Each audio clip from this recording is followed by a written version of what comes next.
So, is information blocking autofill game go? What is information blocking? Okay. Information blocking is a regulatory term used to describe, I guess, what would be considered bad actor activity, prohibiting the access to health information? Yeah, I think you could even spin it both ways, which is the info blocking rules really are there are a framework to think about what you can do, and then also what you can't. I think that's the right way to think about it. All right, next one. Is information blocking about electronic health information? Yes, it's not limited to electronic health information, but information blocking does cover electronic health information. Yeah, talks about both, but for sure, EHI is a part of the pie there. Yeah. And then is information blocking related to HIPAA or the Cures Act? Cures Act. Yeah, I'll give this is the lawyer, I'll point down and you guys can do the caveat here, whatever language I decide to put later. But yeah, it's both, right? And so that is Cures Act language, but to be clear, the HIPAA stuff all still applies. So, HIPAA is a bedrock framework for how all that stuff works. All right, and then is information blocking clearly defined? Ha! Is anything really clearly defined in regulation? But no, there are definitions around information blocking, but it's very nuanced and there's a lot of complexity around it. Yeah. But I'll let Joe cover.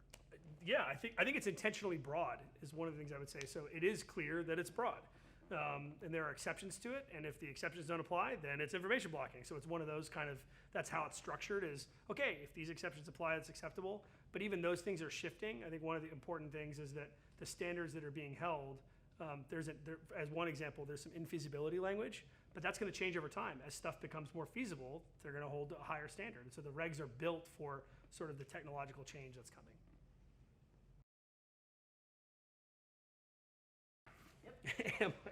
Am I information blocking if I only respond to patient right of access requests? Yeah, that's all you responded. Yes, it's broader than just right of access requests. Certainly, please, back to the caveat, please respond to patient right of access requests, but also it governs EPHI and EHI a lot more generally than just patient access requests. Am I information blocking if I have multiple locations, limit release to one location? Okay, maybe, yeah, because it really depends upon the way that the data is architected and structured. So there's like reasons why maybe you would only be able to respond from one location, but probably if you have access to all of it and you're maintaining all of it, maintain is an important word. Yeah, you probably are. Probably a concern. All right.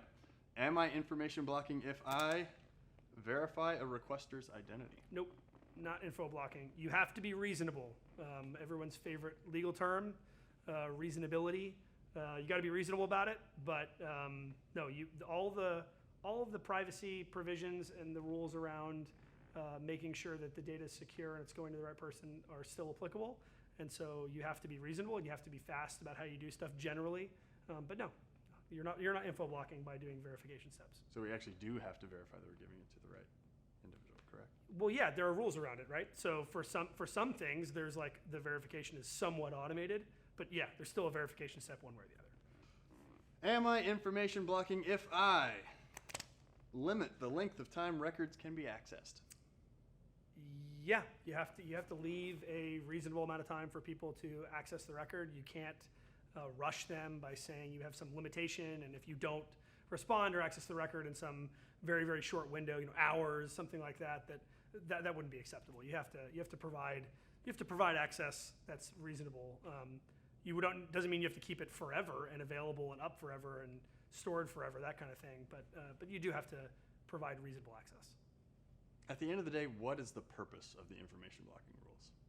I think it's to enable the right information sharing. So I think it's like when you think about we were talking about HIPAA earlier, and HIPAA feels, I think, a lot to people like it's about restrictions, but really it was about getting access to your information. I mean, that's what's in the acronym.